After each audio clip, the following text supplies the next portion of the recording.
بسم اللہ الرحمن الرحیم. معزز سامعین، میں ہوں ندیم آپ کے بھائی. امید ہے کہ آپ خیر و عافیت کے ساتھ ہوں گے. آج کی ہماری ٹاپک ہے سعادت اور بدبختی کی علامتیں. معزز سامعین، آج سعادت کے جو علامت ہے میں اس کو بھی ذکر کروں گا، اور جو بدبختی کی علامت ہے اس کو بھی ذکر کروں گا. دیکھیں، ٹاپک کو سنیں اور اپنے اندر دیکھیں کہ آیا میرے اندر سعادت والی علامتیں موجود ہیں یا نہیں، میں سعادت مند شخص ہوں یا نہیں. ایسے نہیں کہ میں بدبختوں میں شامل ہوں. حضرت فضیل بن عیاض رحمۃ اللہ علیہ، جو اپنے زمانے کے ایک بہت بڑے بزرگ گزرے ہیں، وہ فرماتے ہیں کہ سعادت مند کی 5 علامت ہے. سعادت مند شخص کی کتنی علامت؟ 5 علامت ہے. اس میں سے سب سے پہلے ہے کامل یقین، کہ آپ کے دل میں کامل یقین ہو آخرت پر، اللہ پر، رسول پر، فرشتوں پر. آپ کا ایک کامل یقین ہو، آخرت پر کامل یقین ہو، اور اس کے لیے آپ تیاری میں مصروف ہو. دوسری جو علامت ہے سعادت مند کا شخص، وہ ہے دین میں پرہیزگاری. سعادت مند شخص دین میں پرہیزگاری اختیار کرتا ہے، وہ پرہیزگار ہوتا ہے. دیکھیں، اگر آپ میں پرہیزگاری ہے، آپ گناہوں سے اپنے آپ کو دور رکھتے ہیں، تو آپ سعادت مند ہیں. تیسری علامت دنیا سے زہد اور بے رغبتی. یہ بھی ایک سعادت مند شخص کی علامت ہے. یہ بھی سعادت مند شخص کی علامت ہے. کوشش کریں کہ دنیا کو آپ اپنے اوپر غالب نہ کریں. اگر آپ نے اپنے اوپر دنیا کو غالب کیا تو آپ بدبخت آدمی ہیں. سعادت مند شخص وہ ہے جو دنیا کو بقدر ضرورت استعمال کرے. چوتھی جو علامت ہے سعادت مند، وہ ہے کہ آنکھوں میں حیا. سعادت مند شخص کی آنکھوں میں حیا ہوتے، وہ بدنظری نہیں کرتا اور آنکھوں کی حفاظت کرتا ہے.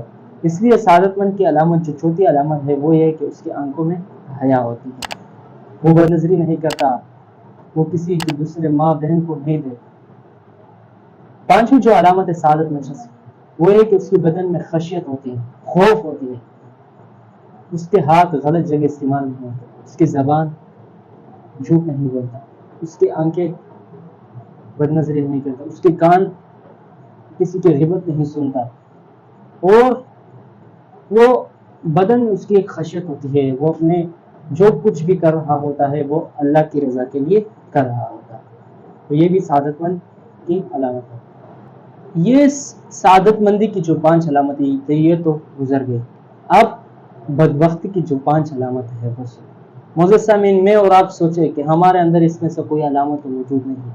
بدبختی کی جو پہلی علامت ہے وہ یہ ہے کہ انسان کے دل کا سخت ہونا. انسان کے دل جب سخت ہوتا ہے نا، تو دوسرے کے اوپر ظلم کرنے میں، دوسروں کو برا بھلا کہنے میں، یا گویا جس شخص کی دل سخت ہو جائے نا، تو اس کے ساتھ وہ پھر دوسروں کے ساتھ اکثر ظلم کا سوچتا ہے، اور اس کے دل پر اچھی باتیں اثر نہیں کرتا. علامت جو بدبختی کی ہے وہ ہے کہ آنکھوں میں جمود کا ہونا. خوف خداوندی کی وجہ سے آپ کو بالکل رونا نہ آتا، آپ کو بالکل رونا نہ آتا ہو، آنکھیں خشک ہو گئے ہو، آپ اللہ کے سامنے روتے نہیں ہوتے. یہ بھی بدبختی کی علامت ہے. تیسری علامت وہ یہ حیا کی کمی. اگر آپ کے اندر حیا نہیں ہے تو آپ بدبخت شخص ہیں. حضرت فضیل بن عیاض رحمۃ اللہ علیہ، جو اپنے زمانے کے بڑے بزرگ ہیں، اس میں بھی حیا بھی اس میں شامل ہے. حیا جس بندے میں نہ ہو تو بھی بڑا بدبخت.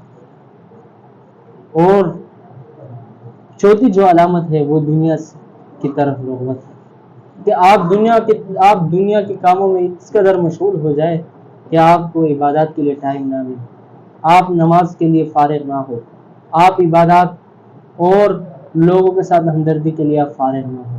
دنیا میں ہمیشہ اپنے ذہن کے اوپر آپ کی ذہن کے اوپر ہمیشہ دنیا کی سوچ اور فکر ہو، تو یہ بھی بدبختی کی علامت جو ہے نا وہ ہے لمبی امیدیں. کہ آپ لمبی امیدیں دیکھیں معزز سامعین، لمبی امیدیں بھی انسان کے لیے بدبختی کی علامت. حدیث میں آیا ہے الدنیا سجن المؤمن وجنت الکافر، کہ دنیا مسلمان کے لیے قید خانہ اور کافر کے لیے جنت ہے. یہ دنیا، اس میں میں اور آپ بمنزلہ ایک مسافر کے ہیں. جس طرح ایک مسافر کے لیے بقدر ضرورت سامان کی ضرورت ہوتی ہے، وہ اپنے ساتھ سامان اٹھاتا ہے اور راستے کو طے کر رہا ہوتا ہے. اگر مسافر کا راستہ وہ راستے میں اپنے لیے سامان کی فکر میں لگ جائے اور دوسرے کاموں میں لگ جائے تو آپ کے خیال میں کیا وہ اپنے منزل مقصود تک کبھی بھی نہیں پہنچ سکے گا. تو کوشش کرے لمبی امیدیں چھوڑ دیں. دیکھیں اللہ رب العزت نے آپ کو جو کچھ دیا ہے آپ اس پر شاکر بنے اور اس پر اللہ رب العزت کا شکر ادا کریں. یہ زندگی کا سفر کب ختم ہو جائے اس کا کچھ پتہ نہیں. اس لیے کوشش کرے کہ لمبی امیدوں سے بھی اپنے آپ کو دور رکھے. یہ بھی بدبختی کی بڑی علامت ہے. معزز سامعین امید کرتا ہوں کہ میری آج کی یہ ٹاپک آپ کو پسند آئی ہوگی. اگر آپ چینل پر نئے ہیں تو ویڈیو کو لائک کریں, چینل کو سبسکرائب کریں اور بیل آئیکن ضرور دبائیں. ملتے ہیں اگلی ویڈیو میں. اللہ حافظ.